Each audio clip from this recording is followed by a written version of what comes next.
Hi, welcome to the podcast for When the Curves Line Up for May 7, 2024, featuring Mars and Saturn as morning planets.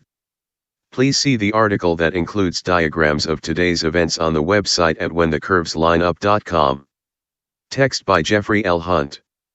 In Chicago, sunrise occurs at 5:39 a.m. Central Daylight Time, followed by sunset at 7:56 p.m. As spring progresses, daylight increases. The more northerly sun makes a longer arc across the sky. At the same time, the sky stays brighter longer during the evening and morning twilight begins earlier compared to sunrise.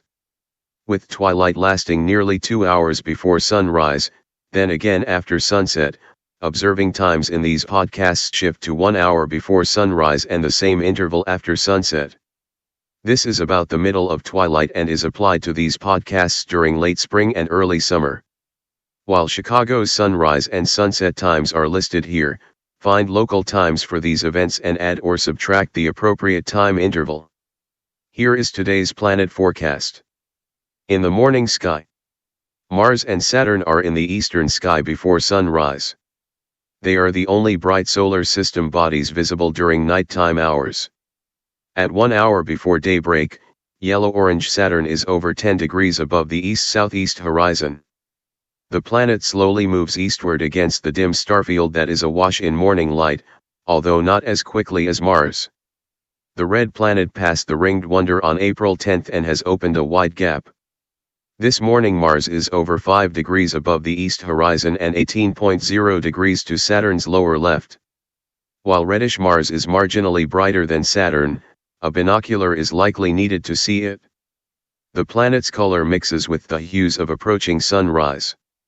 Venus is at solar conjunction early next month. Lost in bright twilight this morning, it rises about 15 minutes before the sun. Appearing at its largest separation from the sun in 2 mornings, the planet rises over 50 minutes before daybreak. It is very difficult to locate 3.5 degrees above the east horizon at 30 minutes before sunrise. For practical sky watching, Mercury is not visible. Mercury aficionados should find a clear eastern horizon and take along some extra patience. In the evening sky, the moon is at the new phase beginning lunation 1254, the number of lunar cycles since the counting system started in 1923, at 10:22 p.m. The lunar crescent returns to the evening sky in 2 evenings. Jupiter sets during bright evening twilight, reaching its solar conjunction on the 18th. It reappears in the eastern morning sky next month. With winter's bright stars disappearing into western evening twilight, a few bright stars are in the eastern sky. Bright Arcturus is about halfway up in the east-southeast. The star is 37 light-years away and shines with the brightness of 100 suns. Topaz Arcturus is the brightest star in the northern half of the sky and the second brightest star, after Sirius, for northern hemisphere sky watchers. The celestial equator, an imaginary circle above Earth's equator, divides northern stars from those on the southern half of the celestial sphere. The star's name means bear guard, and along with its constellation, Boötes, they chase the Great Bear, Big Dipper. In Chicago, Arcturus has connections to great events in the city.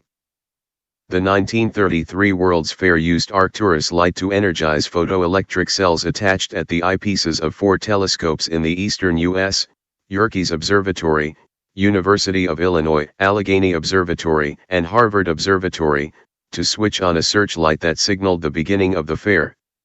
Arcturus was thought to be 40 light-years away. The 1933 fair was 40 years after the 1893 Columbian Exposition that also occurred in Chicago. In contrast, Sapphire Spica is about 1/3 of the way up in the sky above the southeast horizon. South of the celestial equator, it is the 10th brightest star for sky watchers at the mid-northern latitudes. The star is 250 light-years away, shining with a brightness of nearly 2,000 suns. Spica means ear of corn, and sometimes interpreted as an ear of wheat. Virgo is associated with agriculture, representing Ceres' daughter, or with justice as the daughter of Zeus and Themis. Use a binocular to compare the colors of the 2 stars. Arcturus topaz represents stars that are not as hot as our Sun, and bluish Spica is considerably hotter. Thank you for listening. Please read the articles at whenthecurveslineup.com.